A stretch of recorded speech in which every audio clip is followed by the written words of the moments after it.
Sir, ఈ air pollution అనేది మనం మాస్క్ వేసుకొని ఎంతవరకు అరికట్టచ్చు అంటారు మీరు? ఎస్, సాధారణంగా ఇప్పుడు మనము బయటికి వెళ్ళి తిరుగుతూ ఉంటాము.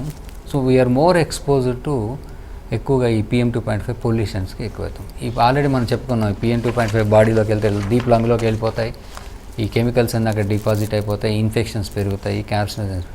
వీటిని ఆపాలి అని అంటే ఒకటే ఒక మార్గం ఏంటంటే N95 మాస్క్ వేసుకొని తిరగడం.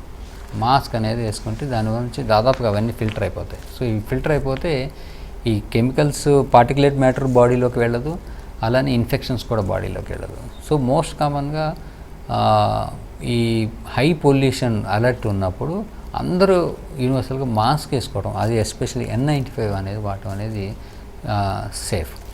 అయితే ఈ N95 ఎంతకాలం వాడాలి? ఒక్క మాస్క్ దాదాపు దానికి ఒక ఎక్స్పైరీ టైం ఉంటుంది. ఆ ఎక్స్పైరీ టైంలో దాన్ని తీసి మళ్ళీ పారేసి కొత్తది పెట్టుకోవాలి. ఎందుకంటే చాలామంది ఏం చేస్తారంటే ఒక N95 పెట్టుకుంటారు, దాన్నే ఒక 5-6 రోజులు వారం రోజులు వాడాలంటే కుదరని పని. ఎందుకంటే అది మనం గాలి పీలుస్తున్నప్పుడు అందులోంచి పార్టికల్స్ అందులో మొత్తం పార్టికల్స్తో అది నిండిపోయి ఉంటుంది. అవును. సో అది దాని లైఫ్ స్పాన్ అయిపోతుంది.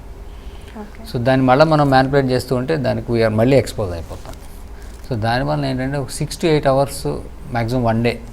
దాని తర్వాత వాషబుల్ రీయూజబుల్ మాస్కులు అయితే వాటిని మళ్ళీ వాష్ చేసి మళ్ళీ దానికి ఉన్నవన్నీ డిస్లాట్ చేసేసుకొని అన్నీ క్లీన్ చేయించేసుకొని మళ్ళీ వాటిని మళ్ళీ వాడుకోవచ్చు. So N95 is one of the safest method. In case ఇంట్లో అయితే మాత్రం ఎయిర్ ప్యూరిఫైయర్స్ వాడుకోవచ్చు. Okay okay, thank you so much sir. మా ప్రేక్షకులకి ఈ క్రానిక్ లంగ్ డిసీజెస్ గురించి చాలా చక్కగా వివరించారు. Thank you so much. నమస్తే.